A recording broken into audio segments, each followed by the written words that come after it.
मेरे पिया गए रंगून किया है वहाँ से टेलिफोन तुम्हारी याद सताती है। हे गाणं कधी ना कधी तुमच्या कानावर पडलं असेलच, पण तुम्हाला कदाचित माहिती नसेल की हे गाणं फक्त गाणं नाहीये, तर त्या काळातल्या परिस्थितीचं वर्णन आहे। रंगून म्हणजेच आजचं यांगॉन जे सध्याच्या म्यानमारमध्ये आहे, आणि आजचा म्यानमार म्हणजे त्या काळचा बर्मा ब्रह्मदेश। एकेकाळी भारताचा भाग असलेला हा ब्रह्मदेश 1937 मध्ये भारतापासून वेगळा झाला। पण का? तिथल्या लोकांना भारतासोबत राहायचं नव्हतं का? असे अनेक प्रश्न अनेकदा समोर येतात आपल्या। पण ही गोष्ट फक्त एका राजकीय निर्णयाची नाहीये, तर ती आहे ओळख, अर्थकारण, स्थलांतर, सत्ता आणि वाढत्या असंतोषाची। आणि जितकं खोलात जाल तितकी ही गोष्ट जास्त कॉम्प्लेक्स आणि इंटरेस्टिंग होत जाते। नेमकी काय स्टोरी जाणून घेऊयात, व्हिडिओ शेवटपर्यंत बघा। नमस्कार, मी संकल्प पाटील आणि तुम्ही बघताय लगाव बत्ती। सर्वात आधी तर प्राचीन आणि मध्ययुगीन काळाकडे पाहिले तर ब्रह्मदेश म्हणजेच म्यानमार कधीही भारताचा थेट राजकीय भाग नव्हता। पण मागची जवळपास 2000 वर्ष भारतीय संस्कृतीचा प्रभाव पूर्ण नॉर्थ ईस्ट एशियावर स्पष्टपणे दिसून येतो। इंडोनेशिया, मलेशिया, व्हिएतनाम, कंबोडिया आणि ब्रह्मदेश या देशांमध्ये बौद्ध आणि हिंदू परंपरेचा खोलवर प्रभाव होता। मध्ययुगीन काळात इथल्या अनेक राजांनी स्वतःला विक्रम किंवा वर्मन अशा भारतीय शैलीतल्या उपाध्या दिल्या, ज्यातून भारतीय संस्कृतीचा प्रभाव दिसून येतो। 1824 मध्ये झालेल्या अँग्लो बर्मीज युद्धानंतर ब्रिटिशांनी बर्मावर ताबा मिळवला आणि त्याला ब्रिटिश इंडियामध्ये समाविष्ट केलं। म्हणजे बर्मा हा देश भारताचा नाही तर ब्रिटिश इंडियाचा भाग होता। ॲडमिनिस्ट्रेटिव्ह फॅसिलिटीजसाठी त्यांनी हा प्रदेश थेट ब्रिटिश भारतात जोडला। म्हणजेच त्या काळात म्यानमार हा भारताचाच एक प्रांत होता। पण याचा परिणाम काय झाला तर भारत आणि म्यानमार यांच्यातली बॉर्डर जवळजवळ नाहीशी झाली। लोकांची ये-जा मोकळी झाली आणि इथूनच सुरू झाली मोठ्या प्रमाणावर स्थलांतराची लाट। त्या काळात म्यानमारमध्ये तांदळाचं उत्पादन प्रचंड वाढत होतं। जागतिक मार्केटमध्ये तांदळाची डिमांड वाढली होती। ब्रिटिशांना स्वस्तात मजूर हवे होते आणि भारतात लोकसंख्या जास्त, रोजगार कमी, त्यामुळे हजारो लाखो भारतीय लोक, त्यातही विशेषतः बंगाल, बिहार, तामिळनाडू, आंध्र प्रदेश या भागातून म्यानमारमध्ये जाऊन लागले। काही जण मजूर म्हणून गेले, काही व्यापारी झाले, तर काहींनी बँकिंग आणि फायनान्समध्ये मोठं नेटवर्क उभं केलं।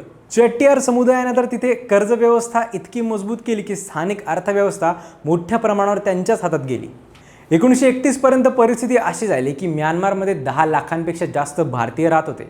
रंगून सारख्या शहरांमध्ये भारतीयांची संख्या इतकी वाढली की तिथली इकॉनॉमी, टॅक्स कलेक्शन, बिझनेस सगळ्यात त्यांचा मोठा वाटा होता। पण इथेच एक मोठा प्रॉब्लेम तयार झाला। स्थानिक बर्मी लोकांना वाटू लागलं की त्यांच्या स्वतःच्या देशात बाहेरून आलेले लोक जास्त प्रगती करतायत। नोकऱ्या, व्यवसाय, जमीन सगळं काही त्यांच्या हातातून निसटतंय अशी भावना त्यांच्या मनात तयार झाली। पुढे ही भावना फक्त भावना राहिली नाही, ती हळूहळू रागात बदलली। खरं तर 1910 नंतरपासूनच छोटे छोटे संघर्ष सुरू झाले होते, पण 1930च्या दशकात हा राग उफाळून आला। रंगून आणि इतर शहरांमध्ये मोठ्या प्रमाणावर दंगली झाल्या, हजारो भारतीयांवर हल्ले झाले, त्यांची घरं जाळली गेली, व्यवसाय उद्ध्वस्त केले गेले। म्हणजेच स्थलांतरामुळे तयार झालेला तणाव आता उघड संघर्षात बदलला होता। आणि त्याच वेळी जगभरात आणखी एक मोठं संकट आलं, 1930ची महामंदी। तांदळाचे दर कोसळले, अर्थव्यवस्था ढासळली, बेरोजगारी वाढली। जेव्हा कुठलंही संकट येतं तेव्हा लोक कोणाला तरी ब्लेम करतात, आणि म्यानमारमध्ये तो ब्लेम पुन्हा स्थलांतरित भारतीयांवर गेला। म्हणजेच आधीच असलेला राग आता अजून जास्त तीव्र झाला। दरम्यान 1928 मध्ये सायमन कमिशन भारतात आलं होतं आणि त्यांनी एक महत्त्वाचा प्रश्न उपस्थित केला की म्यानमार भारताचा भाग राहावा का? त्यावेळी म्यानमारमध्येच 2 मतप्रवाह होते। काहींना भारतासोबत राहणं फायदेशीर वाटत होतं, तर काहींना पूर्णपणे वेगळा स्वतंत्र देश पाहिजे होता। 1932च्या निवडणुकांमध्ये सुद्धा हेच चित्र दिसून आलं की काही जण भारतात राहण्याच्या बाजूने तर काही जण वेगळे होण्याच्या बाजूने गेले। पण इथे एक इंटरेस्टिंग ट्विस्ट आहे। भारतातील काही नेत्यांनी म्यानमार वेगळं होण्याला फारसा विरोध केलाच नाही।